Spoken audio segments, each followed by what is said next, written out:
that awesome? And then I'm going to take one more step and turn on my podcast equipment so we can have an audio file of this as well. You thought when you came and experienced Arcana that you were part of some sort of mom and pop operation. No, we're high tech here. So anyway, if anybody that you had invited is not here yet, you can always reach out to them. But we are streaming into the AIM, Ayahuasca Integration Mastermind Facebook page, and we're going to be recording these for the eventual podcast with that name. And we have a YouTube channel. So anytime you ever hear something, whether it's one of our masterminds or maybe an interview with something, or maybe some things that, Valeria and Billy do, or any of the facilitators or Jose, we're going to start collecting a library of stuff for you and your friends and family in our YouTube page. So we hope that you will follow and share and like and help. So anyway, this is an interesting situation here. So I see that Valeria and Billy are pretending they're in different locations, but they're just separated by a wall and Tulum. And I see some familiar faces because we just got back. It's interesting how we've been running this mastermind for a while. But in this case, I just got back. I'm still kind of like have one foot in, So this proves to be a good one, and I see some familiar faces. So what I wanted to do was tee us up for a discussion. And I'd love to I'm gonna say something, and it's gonna go into Billy's mind, and he's gonna be forced to talk about it from his perspective. But it's all in relation to this idea. Some people are gonna come to these huddles to learn about Arcana and working with plant medicine. Some people are part of the family that will be in this growing environment that want to do the integration work, but it's based on the premise that, we go on these experiences. I was just there at the Yucatan, which is an amazing experience. I was there for a week, right?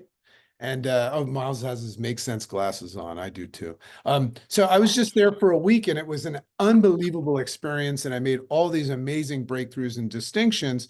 But, if you look at my experience over the year, like I might do that once or thrice in an entire year. So the majority of my life and experience is going to be done in this hypothetical baseline real world, right? So we've identified that, the integration work is really the biggest part of the process. If you look at somebody that's climbing a mountain and their goal is to summit, it's like the summit is kind of the experience that I just had in the Yucatan, but they're spending 99% of their experience climbing. So the purpose of this group and this space is to do that work. And what I can tell you is that we're masterminding some really, really fun ideas of different levels of engagement and guidance and coaching, and also some masterminds and some double top secret masterminds and stuff like that. So by being in this, environment and being part of growing it, and we ask that you help us grow it, we're going to be able to change the world. Right? We're going to be able to change the world, and there's a graduation process to it too. So just know that we have lots of really exciting plans. We've got amazing help from people like Tim Evans. I wish that Tim, you were on that trip with us, man. We had such an amazing group.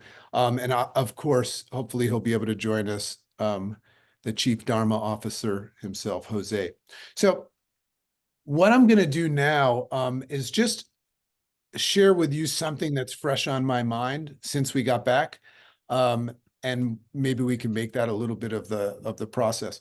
So in the spirit of integration, what I find most fascinating, because I'm fresh out of it, is once again, by going on that trip, I was exposed to something that any of you that have ever worked with plant medicine know about, right? And what that is this some say world within a world. Like if you've worked with plant medicine, you know about this outside of the norm, this being the norm, way of looking at life, right?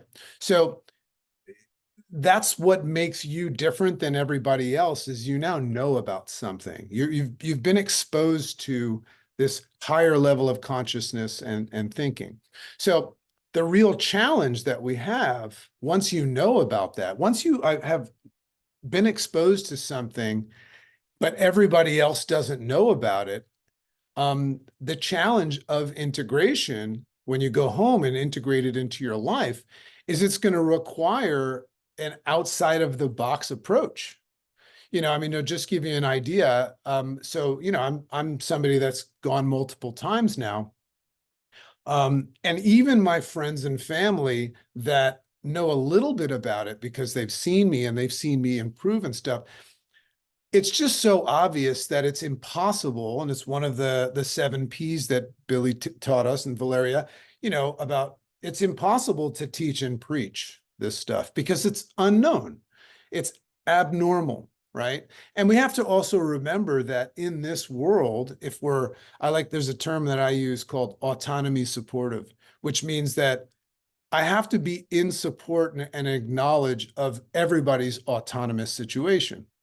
Like, I know you guys have a unique viewpoint of the world right now, and we share that.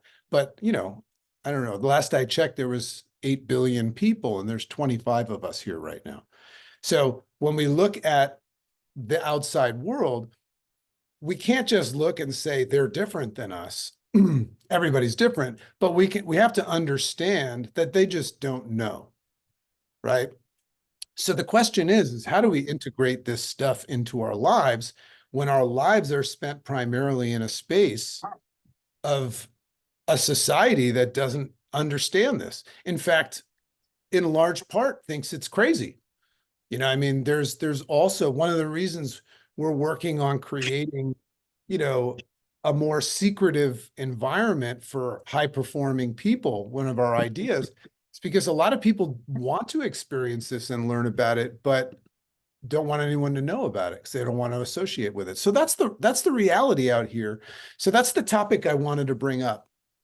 And I'll share something that I did in research is the idea of integrating this, Billy, into our lives here. It takes a different perspective and approach and understanding of this world, right? One of the things you taught us was not to teach and preach, right? So I learned something this morning. If you guys will entertain this for a little bit, and I would suggest and encourage you guys to learn about this. There's a concept called primordial awareness. Hey, Frank. So you can write that down, primordial awareness. And it's a really, really cool concept that I found in search of these answers. So if you think about the realms of time and space that most people understand, there's the past, the present, and the future. Like, if you think about it, most people in this world are either caught up in the past or worried about the future, or maybe enlightened and working in the present moment. But primordial space refers to another dimension of time that is neither the past, the future, or the present. It's this space where you're just aware of awareness. You're aware of time. You're aware of past, present, and future, but you're not tethered to any of it. So the reason why I found that fascinating, and some people would find that, maybe Valeria, who gave us the coolest breath work, exercise ever. I don't know if you guys can throw a 1 in the chat if you've experienced that, but that was really cool. So breath work is one way that we might find that space. Meditation, and we sure know that we can find it through, things like Sapo and things like that, right? So I just wanted to throw that out there because it's an outside of the box way of thinking that might help you recognize that integration is something that you can't just probably do. It's something that you have to practice and be patient with. And it could just be a space of being that's not neither here nor there. So anyway, Billy, as if we were sitting at lunch having some sort of vegan meal, usually you'd have a few things to say about that, and then we can maybe let people share. Um, Interesting. Um, there's like multiple elements that I was thinking about. Like you're a human being before you're human doing concept. So to be rather than try to be and then see in the space of just beingness is where your true essence probably is for creation. It's like the silence is golden because in the silence you find the answers. But it's funny because I actually see ayahuasca as a remembering process, like to take away that which you are not, your environment, conditions, etc. To remember who you truly are, your true essence is. And one of the things that comes up in group share a lot is love. This idea of love, or we use the word love as a term to suggest like an energetic state of being, of feeling. But really, it's just remembering or re-remembering that that's essence and that space, which is something obviously Sappho's incredibly good for. Raluca, actually, who was just in the Yucatan, she said it's like we were talking about souls, and she said like we're all part of the same sun, but we're all like rays of the sun shining our light, which is an interesting concept because the sun or the light is love. So really that is our true essence. And then just to remember that and create from that space is probably the best space to create from. Alongside that, about sharing about ayahuasca and having ayahuasca experiences or any medicine experiences, to be honest, I almost see there be no need to, I mean, to almost share like ayahuasca was how was I went to this ayahuasca retreat and this happened. I almost see it as in like it says, like to embody the teachings, and then if somebody asks, then share with them. So then you avoid preaching, right? And then that's also in life, like instead of talking about what you're going to do or etc., you show with your actions and your embodiment of your values. And then somebody will say, in this case, somebody will say like, oh, like what happened? How did you achieve that? Or, and maybe the root of that was going to an ayahuasca retreat or a plant medicine center. And then you can share with them, and then they might be impulsed to take that path. But actually, it almost has nothing to do with it in a sense, because if you become the embodiment of your truest nature and your truest self, then that's not plant medicine. Plant medicine helped you remember that, but you also have been that all along. So it's kind of a tricky one because it is unnecessary almost to share that unless you become the embodiment of it and you make the changes, and then somebody asks you, and then share wholeheartedly. So there's a thing like saying be the change. exactly. Let me ask you a question though further on this. When it comes to integration, because that's part of integration is learning how to take this knowledge and translate it. And I think what you're saying is to embody it and be the change. But when we look at what we've learned, Billy, and I think this is what everybody, because we have this and we can come here and it's so wonderful to see all your faces. I see Demetrius there. What's up, my friend? It's just such great guys. I see Ari and everybody. But when we look at taking this and making it of use in our lives here, right? So there's one aspect of it, and I know that you and Valeria are super passionate about doing things that change the world. So there's the service end of it. But when we potentially allow ourselves to be selfish and say, how can I use this in my world to advance my goals, my career, or my search for bliss? But How do you recommend we address that? I think that's a there, good topic of discussion. there's a difference between selfish and self-love. So, and the difference is, does my behavior affect somebody else in a detrimental way? Like, there's a thing I always say this: if you condense all the old world scripture down into like a paraphrase, it would be live from love, do the best you can. But the idea of that is like sometimes I share in the 7Ps about Gillian Lynn, the ballerina who was diagnosed with ADHD. You are a child of the universe, right? And the universe created each one of us with a gift. And hopefully you love that expression of that gift. So finding what that gift is and then sharing it not just with each other, but with the universe who created you and created it, to express yourself as a creation of the universe expressing itself. There's no selfish in that, because as an expression of the universe one song, you'll be expressing yourself from the divine, from oneness, and there's no separation in oneness. So actually, just to find your truth, like what you love, and then take action based on that's aligned with love, that's aligned with your gifts, and I mean, then there's only unity in that. So it can't be separate from. It's always at one with. And other people might not understand this, but I mean, the universe understands it. So find what you love and then pursue it with passion, right? That's the idea. It's interesting. I was talking to somebody, and everybody understands this, that, there's things in life that we control and there's things that we don't. So, I'm a big fan of becoming a control freak, which is a funny way of saying letting go of things that I don't control and only focusing on the ones that I do.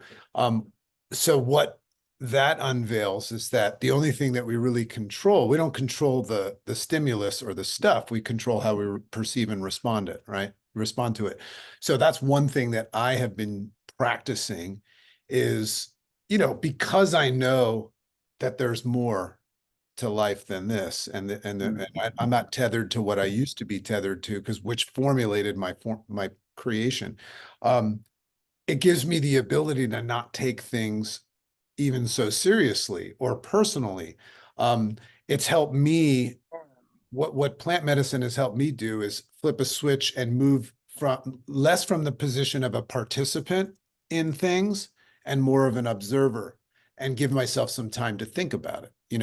So I think that's one thing that we can practice every day is, whenever something happens or someone comes up to you and says, "Hey, I don't like those glasses without lenses in them," you can just go, "Huh." You know what I mean? Like, you could just sit in this space and say, "Interesting, thanks for sharing," right? Without having to allow your program knee-jerk reflex. Like, that's something that I've been practicing a lot. Yeah. And also like going back to the love idea is like, does this choice come from love or fear? Does this thought come from love or fear? I mean, if they're the base, the root of every thought you'll have, like, then ask yourself that question. And it's not that you won't feel fear, for example, because these are characteristics of being human, of being in life. But it's like, how quickly can I do that? Take a pause, observe. For example, this is how my inner state, and then how quickly can you realign yourself from a place with like love? And when I say love, I mean the umbrella: compassion, mindfulness, service, or yeah, just centered. I'd like to add I was something. just going to say, I want to hear from you. Yeah.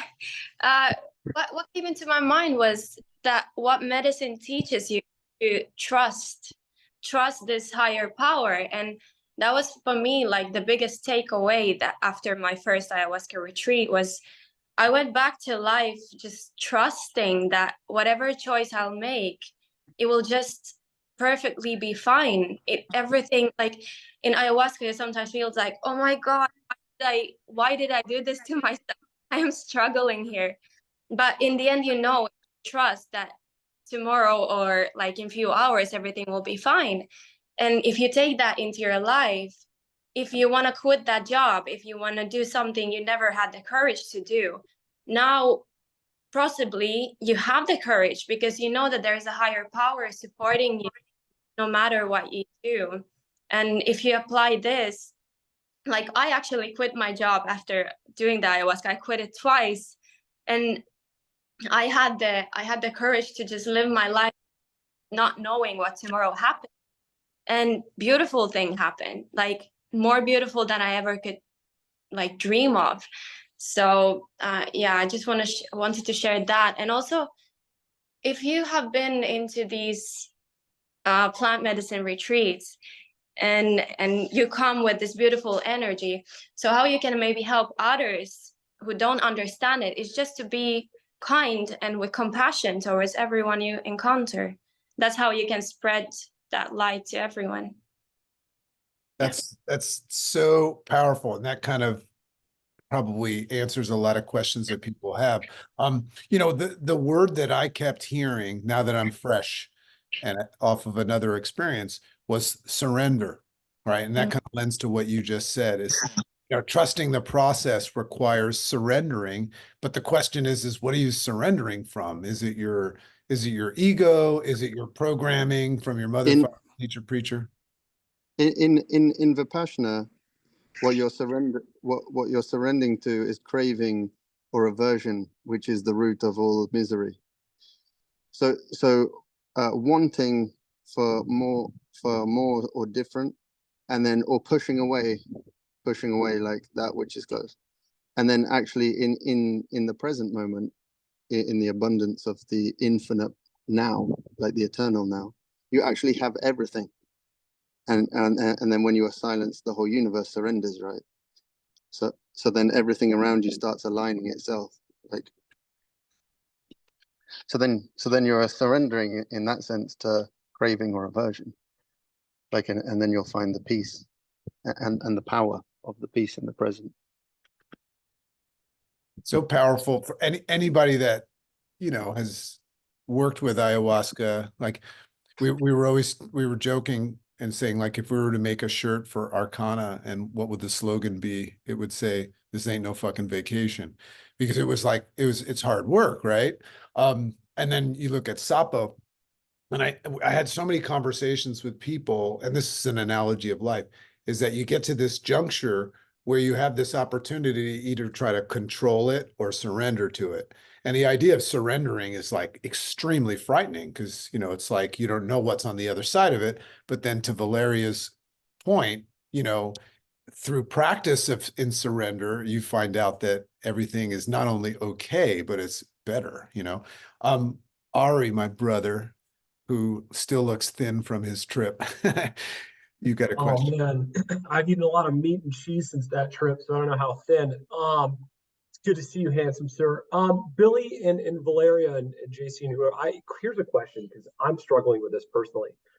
I'm really good at surrendering in the lab of our Arcana. Like I've done the experiences. I know what needs to happen. I can do that, but I'm having trouble surrendering in my day-to-day life right now. I'm getting a little better at it, but I think that the practice of it, the integration of it, when you have X dreams or X desires and you hold on to those, how do you address those? How do you think about that? Do you have a like a daily meditative practice, for example? Like, do you practice meditation or yoga, kosher? Yeah. And do you feel like they help you? Or? From a stillness of a mind perspective, absolutely. From I'm surrendering and trusting that this is going to happen, from what I want to have happen throughout the course of my life, a little bit less so. I would say that how I learned to surrender in my real life, or back at home, was really going towards that fear or towards that I crave so much. Like, do the opposite what your mind is telling you. Like, for example, Give me example what you're struggling with. Let's say one. Well, I mean, if my goal is to have a certain, type of career, right? Yeah. And I don't feel personally fulfilled in my current employment, it doesn't seem super prudent for me to just quit my job and just surrender to see what happens with respect to just the universe. And Billy, I see that facial reaction to it, but I'm acting in the course of prudency here. Yeah. Like, Well, the change, like if you really want to change something towards better, it is to your mind, it will seem like this is crazy to go that path. But sometimes we really need to push through that scary road and not knowing what's going to be next in order to open something even more beautiful. And I've gone through that so many times. And I kind of learned in the process that, you know what, it's gonna be all right, because I did this and I did that and everything was only better.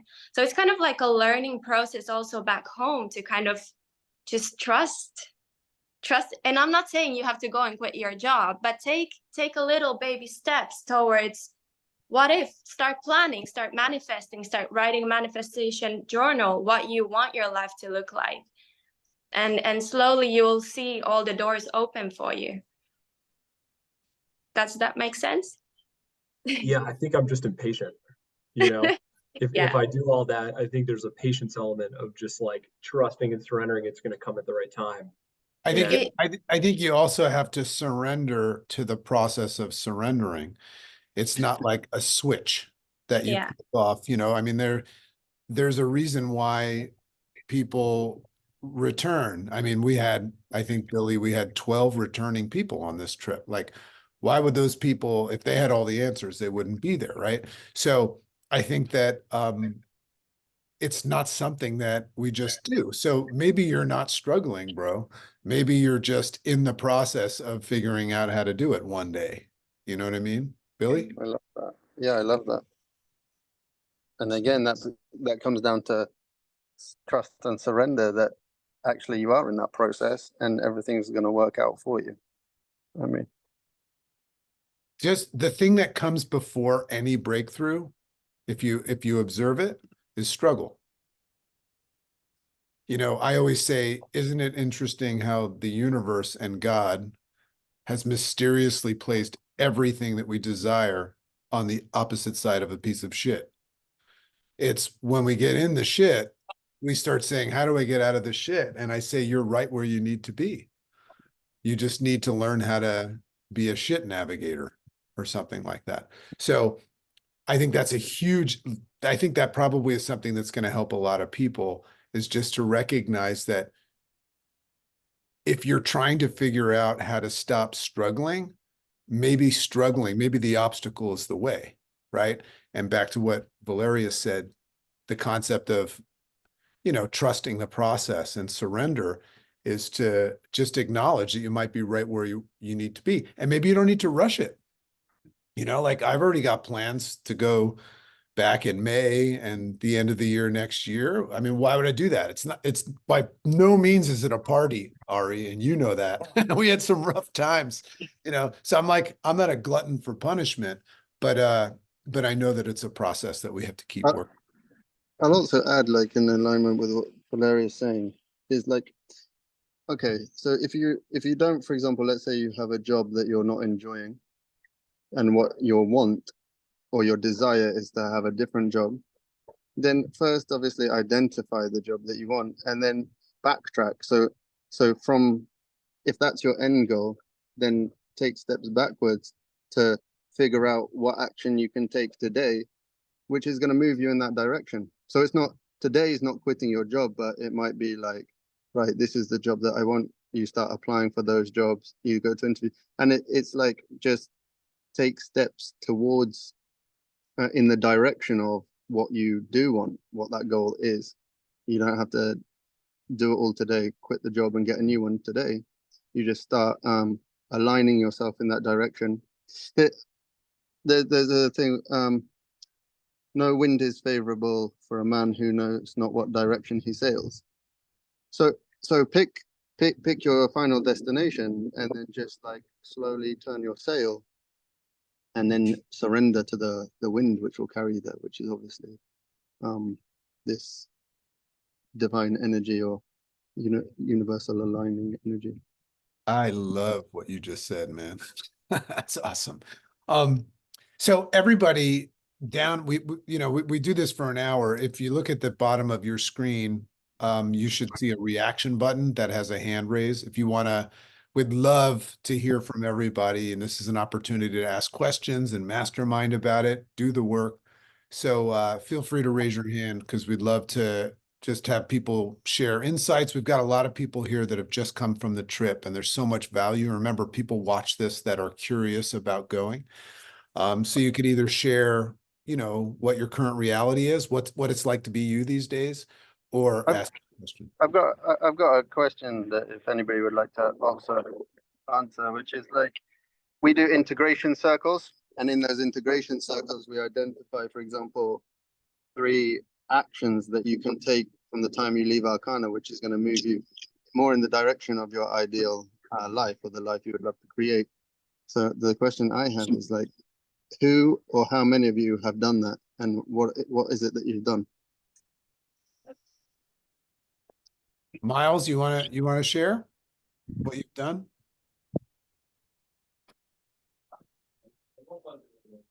You're muted, Myles. You got to unmute bottom left, and then we'll go to Melissa. Shit, there it is. For me, it's top right. I Because my iPad's all screwed up.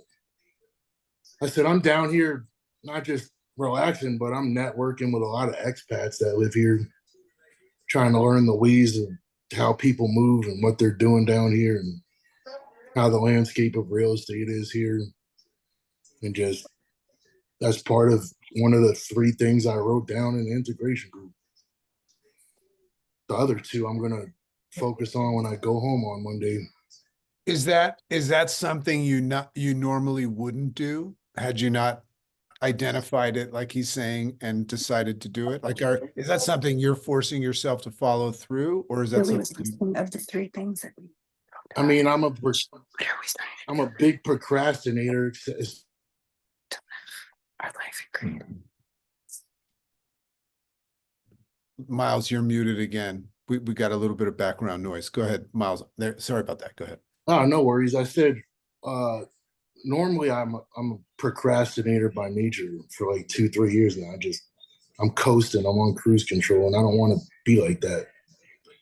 And one thing the retreat helped me with was, besides, I mean, just talking about making my palms sweaty and my taste buds fucking, but Valeria brought it up. Because I think the last night I didn't drink it because we did 3 ceremonies, right? 2, and then the one I didn't drink. I was in the back room paralyzed by fear the last night I drank it. I think Valeria mentioned something before about you got to run towards the fear. I tried, and I turned right around and ran right back to that fucking back room. And that's something I've been thinking about immensely since I left there, and it's time for me to punch through that shit by any means necessary. And Good for you, man. have to, man. We're not getting any younger. I know I'm not. I'm looking at my face in this fucking thing with these glasses with no lenses and more chins than a Chinese phone book. It's got me all fucked up, man. But I'm happy to see everybody, for sure. And I'm grateful for all you guys, man. Like, this is my 2nd retreat, so I'm far from, I'm not even in the amateur category. I'm levels below that. But my first retreat compared to this one was not, I didn't get anything out of it. This retreat, I was crying like a baby and around a bunch of men and fucking, like, I'm shaking right now just thinking about how that ayahuasca tastes and how it made me feel. I don't get like that, man. So I know that it did a lot for me. Whether I didn't reach my full goal for the retreat, but it got me a lot closer to where I was before I showed up to the jungle. That, and like that's yeah, an like interesting JC, thing. yeah. Do you ever reach your goal? We just create new ones. Anyway, if we reach one, we think of the next one. And like you said before, I'm already scheming on May and go to one the end of next year too. Hmm. It's not a fun experience, but it's a very therapeutic one. So to me, it's money well spent and time well spent. Plus, we did have a great fucking group, man. You guys are awesome. I might have went overboard with the food jokes and just jokes in general, but we gotta let loose a little when we're drinking that nasty shit till the sun comes up. Well, I can share with you that our group all fell in love with that character right there. Why I see them all laughing. Melissa, you guys, thanks so much for raising your hand and always participating. Let us know how your frog is, by the way.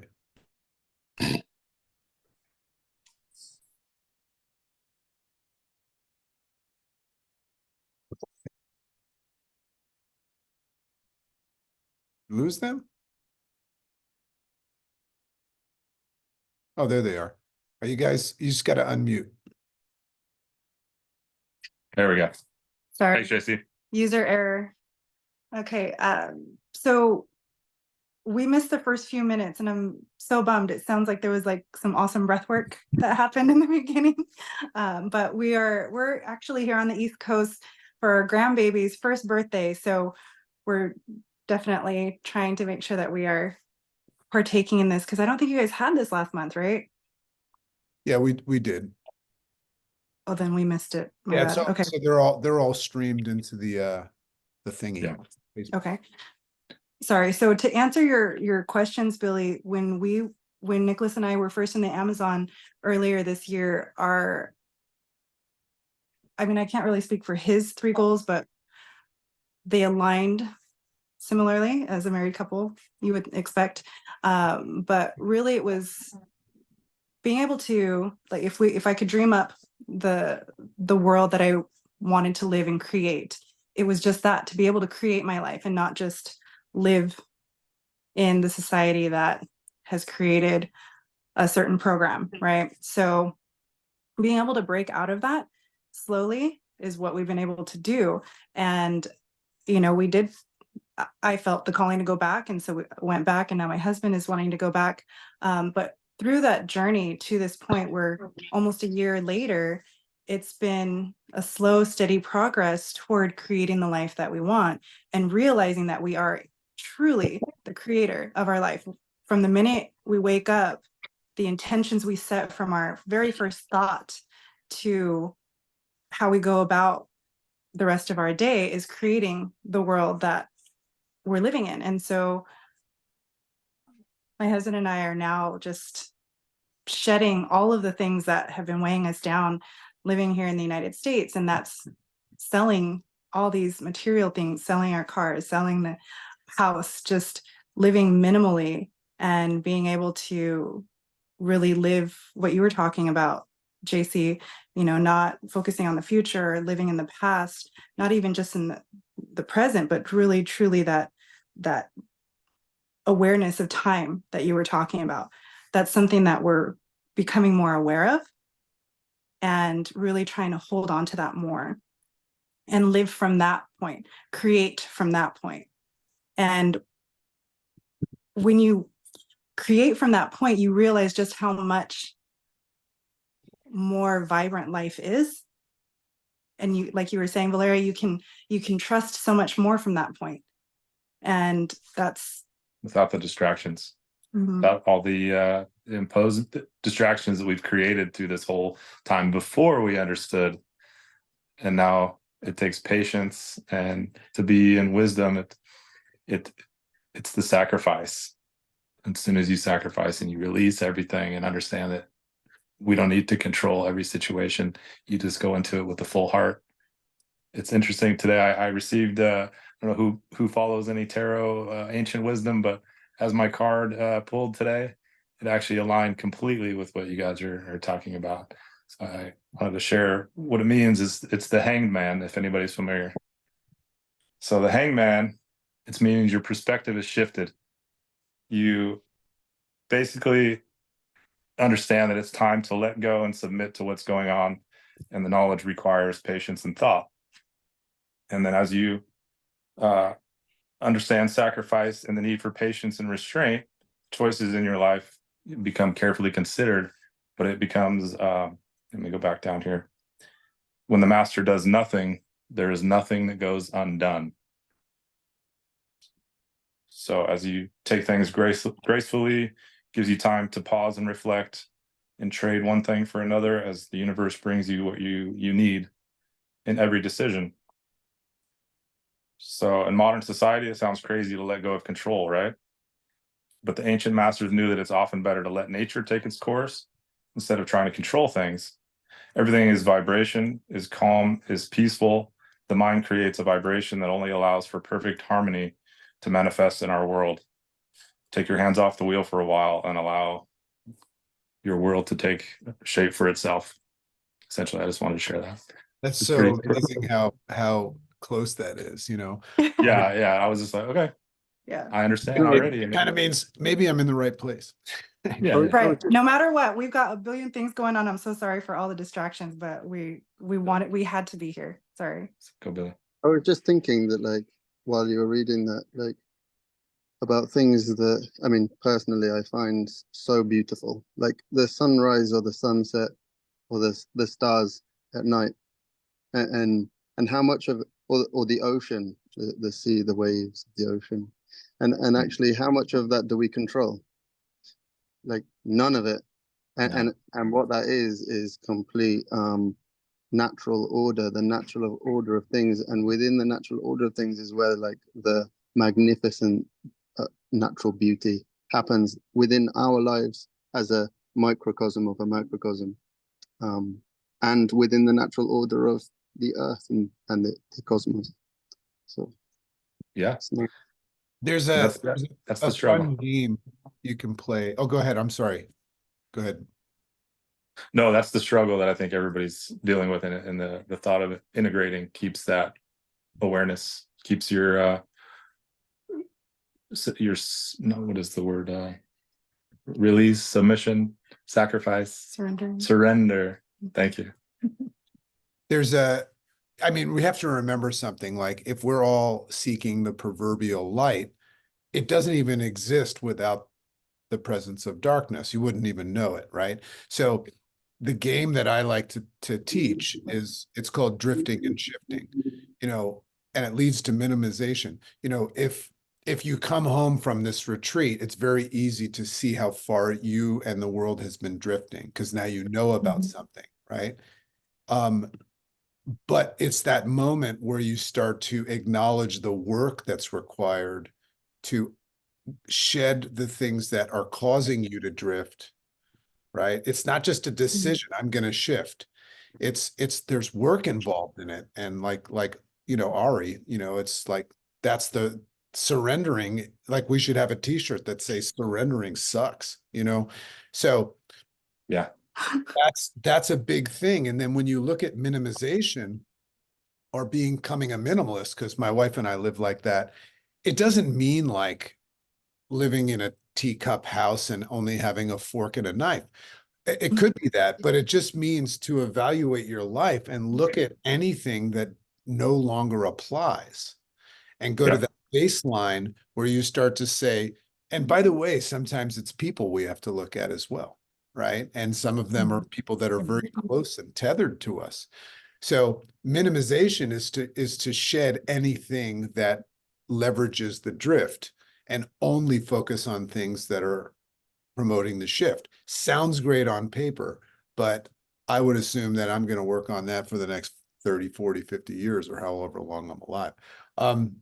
Who's next? Floyd, you got your hand raised. Hey guys, can you hear me? So I went to Arcana in the Amazon, and oh my gosh, I'm so grateful for my trip and my journey, and I'm so grateful to be a part of this meeting with everybody. Thank y'all so much. My intentions going in were to remember how to be a boy and to live in love with my heart wide open.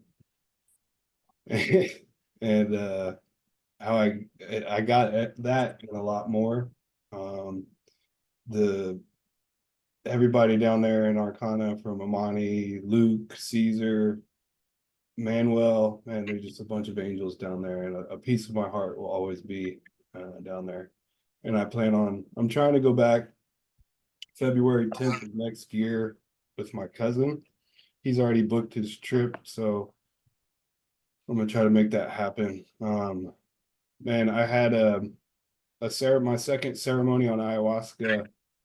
The best I can, explain it is I died.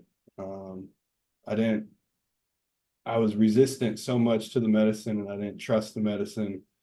And I was so anxious that my reference point and who I identify with in all my relationships and who I was vanished. And I went into a pink cocoon, and Luke was able to like keep me somewhat sane, but I held on for dear life. And that the next day I was so reborn. I walked around taking pictures of butterflies, crying all the time. Anytime I think about, my ex-wife, my kids, I would just bawl. And then my third ceremony, I did Sapo that day. And so I think that second ayahuasca ceremony with the Sapa ceremony, on the Sapa ceremony, I was clutching the mat, crying. I had so much pain that I've been holding on to over the years. And then that third ceremony, I remembered to posture, breathe, my intentions. And when the medicine kicked in, it was the greatest experience I'd ever, I was so postured, core engaged. And I was so, so excited for the Icaros. I was just impatiently waiting, and everything was just snakes and patterns. And then the Icaros were just sending light all over the room. And I was in such a great place, and it seemed like for 2 hours. And I did a second Sapo, and it was heaven. They took my pain again some more. And I know I'm rambling on, so I'll try to wrap things up. But integrating back, I've been resistant on my business. It hasn't aligned with my morals for the past 2 years. And so I've spoken with my business partners, and I'm parting ways with my business, and I'm going to go venture on to do something else. And everything's in perfect alignment. I'm meditating 3 times a day. Last night I had a really profound meditation, and I ended up back at Arcana with Caesar and all of them. And it's just such a beautiful thing. Two really questions. I'm finding when I interact with relationships such like my ex-wife, girls I've talked to, man, I get such profound emotions, and I want to be with them, and I want to hug them, and it's hard to differentiate letting my heart loose to them and holding on to it. And so I'm just confused in that regard, because I just want to love everybody. But I don't want to hurt people's feelings in that process. And then second, I'm using Rape on every meditation I do, which is 3 times a day. Is that too much? I'm using it sacredly. I had an integration call with Raphael, and he told me to make sure I use it in a ceremonial context to welcome the tobacco and to do that. So I just want some insight on that, if I'm doing it too much, and if y'all have any advice on relationships. Thanks. I think Billy and Valeria can handle that. I'll the Rape one first. Maybe I'll answer. Maybe Valeria would like to answer the other one. My question would be, in the case of something like Rape or anything foreign, is like why? So like, firstly, congratulations, and you should be proud of yourself for taking the necessary steps to, for example, deal with these business things and to have meditation practice. So one, pat yourself on the back. And but the Rape one, I would say it's probably not too much, but then I would ask you why. Like, why is it necessary to have it 3 times during meditations. If, for example, you could do it once, like what is it that it gives you that you are looking to receive from something foreign from yourself? So that's a question for you. Yeah, I would just say prior to Arcana, my meditations have been very bland, just breathing focused. And I get a much more warm, and I feel my brain reacting while doing the rape. And so I think it's elevating me and helping me connect back to the ayahuasca and my consciousness and awareness. So then my suggestion, and I mean, this is for you, you have to go with whatever you feel is right for you ultimately, would be, because you are the medicine already, and everything that you can access through something foreign, you can access within yourself through practice. So maybe start this way, to like allow yourself to access these states during, and then slowly over time, like take it down to twice, and one meditation, just pure meditation, and then over more time, just once, etc. like that. So then we don't, and this is for all of us, is that we don't rely on something exterior for something that already exists interior. So, but of course, like sometimes to sometimes to access that, like it's like, how would you know if these spaces exist sometimes if you hadn't experienced them from something exterior to know they exist? So that's okay. But over time, yeah, the more natural, the better. But it's not going to harm you. Yeah. And Valeria, you can answer the other one if you want to. Yes, please, could you repeat the question about the relationship so I understand exactly? Yeah, I mean, basically, I guess with how much more I am frequency-wise emotionally, I find myself getting confused, because like literally just yesterday I signed my divorce paperwork, and that I filed in January, so it's been a process, but like talking with her and another girl I was talking to prior to, and just previous relationships, I find myself wanting to reach out and connect and feel loved and give love.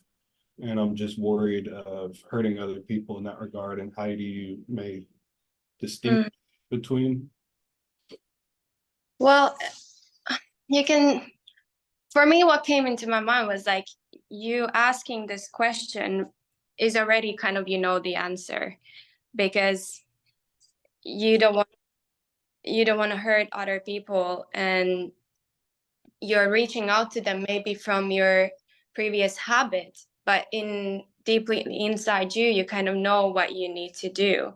So what I would do is to sit and meditate with that question, and really feel like, why am I reaching out to these people?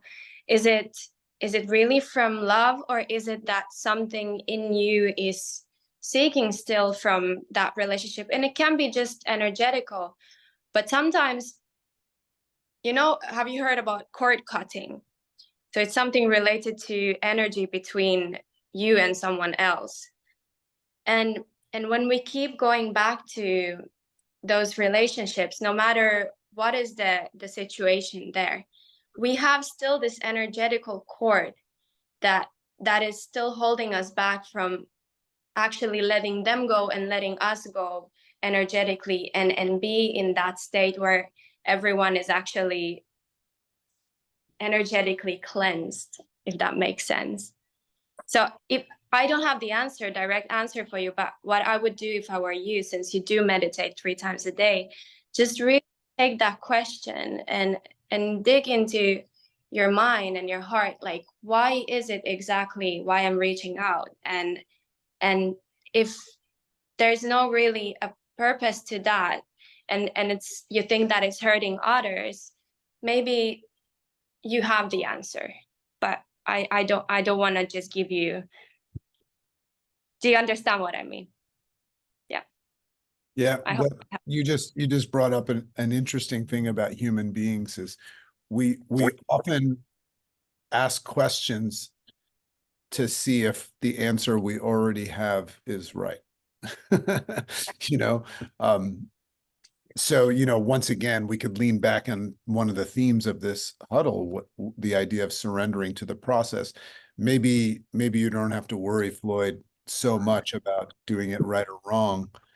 And maybe, you know, just, I think your concern is the idea of doing something that would harm others. So you do need to address that. But at the same time, maybe not try so hard at trying to figure that out, and maybe just sit in the space of it. You know what I mean? Like, I don't know if we always have to act on what we think. We can also just think about the thinking a little bit. In Buddhism, they recognize that our brains, you know, process 40 to 70,000 thoughts a day. So for whatever reason, we tether to like 4 of them and use that to decide what reality is, you know, which is in a way what you're thinking about right now. So Buddhists always just say thinking. They say that word thinking, and it's just to remind themselves that your brain thinks without you even being involved. So we don't have to always tether to everything that we think about. But anyway, a lot of work to be done there.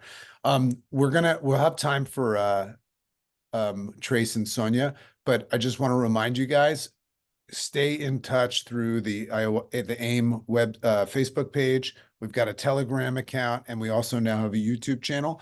You can always find your way here also through the Friends of Arcana Facebook page, because this is a Friends of Arcana, you know, collaboration. This is, you know, we are all, I mean, anyone's welcome to this, but we are all, you know, we talk about this all the time about just Jose and what he's doing in Arcana.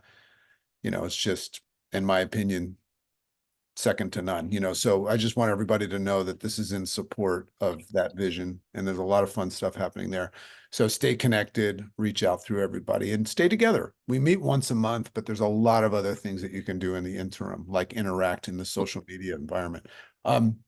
Trace and Sonia, and then maybe Billy, you can do some closing words after. I'll be brief. Don't be brief, man. Well, We love you. So I was thinking about what Ari was saying about surrendering. I think a lot of us are having similar concerns. I think I can overcomplicate and overthink what these things mean. And please let me know if at this point I'm preaching, but I found a really cool statement that helped me articulate what that means to me. And it was to change what if to even if. So I found myself saying, well, what if this happens? What if that happens? And I was operating from this place of trying to control everything. And now that I've come across trying to change that statement to even if, I'm finding that I'm okay with, well, even if it doesn't work out, you know, we'll be fine. Or even if I fail to succeed here, it'll be okay.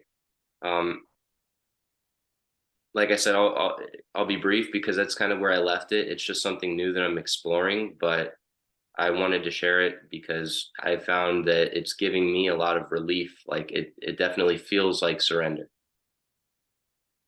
I think it's very healthy to be open and curious about anything rather than tethered to something, you know. So when you say like what if or even if, I see it as just a very healthy integration practice of just looking at all aspects of things rather than the one that you've been programmed to look at, you know. So Sonia, you know, hold on to that guy. Billy, any closing thoughts before we close this day? No, listening to that, the thing that came up for me was just I had a friend whose dad was a colonel in the British military, and he was always like he said, instead of come up with problems, come up with solutions to the problems, which always stuck with me. So even if attitude is almost to me like a solution focused attitude of like, even if this happens, like what solution are you going to create to overcome that, or what solutions are there to make it even better? Like how can I make this situation or this moment even better, to elevate it even further? And no, and for my part, the rest of it is keep aligned with what it is that you want. Take action on the things that you want to attract into your life, the things that you would like to create or build. Get in contact with the people of the relationships that you would like to rebuild, restore, and keep doing the work. Fulfill your 3 commitments that you make when you go to Arcana, and they'll help you. And also, Valeria and I are going to be in the Amazon January, February this year. So if anybody wants to come, anybody's coming to Arcana during that period, we'll see you there. I think Billy, we're all on our way and coming. Right. We just don't all know when yet. Right. January, February is a good time. Valeria, any closing thoughts from you? It's so nice to have you here. No, just thank you so much. And like I said, go in this world, spreading the kindness and love, and it will definitely, like, we are one. So it will just all come back to you, go back to others. And yeah, that will keep spreading the light in this world. Thank you, everyone. Thanks so much, guys. And one final action step and quote or thought processes. Maybe rather than going out and teaching and preaching, what we can do is come from a place of paying it forward. And the best way for us to pay it forward, to Billy's point before, would be to embody this change and just lead from a different place in life and let people not hear what you have to say, but see how you are and see if that intrigues them to ask you a question, and then just say, huh. And that's it. Love you guys. We'll let you know when the next one is. Stay connected. Don't wait a month. Reach out to somebody here, and we got a lot of work to do and the world needs us. Bye-bye.